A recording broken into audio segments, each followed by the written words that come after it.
I've used the new Pulsar X2H V3 as part of my daily rotation for the last 3 months, and here's what I've learned. Starting off with the V3 name, there isn't actually a X2H V2. It's for simplicity's sake, so the X2H and X2 models are synced up in terms of version number. As for what's new, it's nothing crazy. It has a new Pulsar XS1 sensor. It's still by Pulsar, and I'm quite sure it's hardware that's very similar, if not identical, to the new 3950 sensor, just with custom firmware and customizations from Pulsar. It doesn't feel different at all to the original X2H, which means excellent performance all around, but it's a spec bump, which is nice. The thing runs 1000 Hz by default, but just like the last gen X2H, you can get an optional dongle that allows you to run at a higher wireless polling rate. Only this time, that optional dongle goes up to 8000 Hz wireless polling rate. Shame, however, that you can't use the old 4K dongle with this mouse. And from what I've tested, battery life at 1000 Hz is very solid, with it lasting for basically 1.5 months of use between charges, which is really good.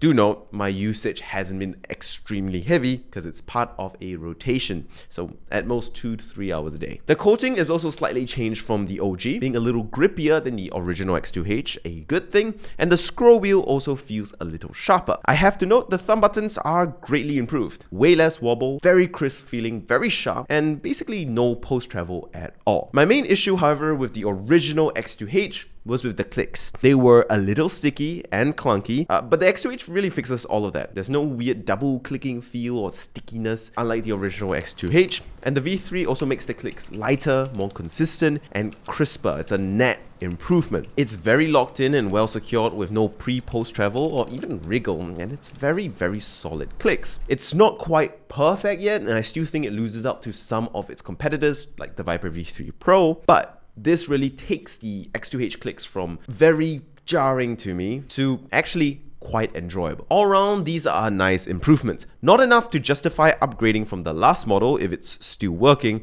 but if you had to pick between the X2H and the V3, just pay a little bit more for the V3, assuming you don't already have an X2H at home. Now, let's talk about things that haven't changed, namely the shape. The X2H is still the same excellent claw grip focused friendly shape it used to be, with lower click height and a gentle curve outwards on the sides, and most importantly, a big bulbous hump at the back, almost like a bumblebee, to support your palm. For fingertip grip, the flares on the hips of the mice, thanks to this big fat hump, actually makes for a nice place to rest your thumb and other fingers. But I have to say that the hump being so massive might get in the way for some users, especially for those with smaller hands and shorter fingers. I recommend the medium X2H V3 for fingertip gripping for hand sizes roughly 19 centimeters and above. For claw grip, the target audience of this mouse, it feels really good. It does force your hand back and makes you use a more relaxed claw or rearwards leaning claw, but the big hump fills out your palm really well and makes for a supportive and kind of locked in feel. If you are someone who likes a bit more of a flexible feel and have more freedom to put your palm wherever on the mouse depending on the gaming situation,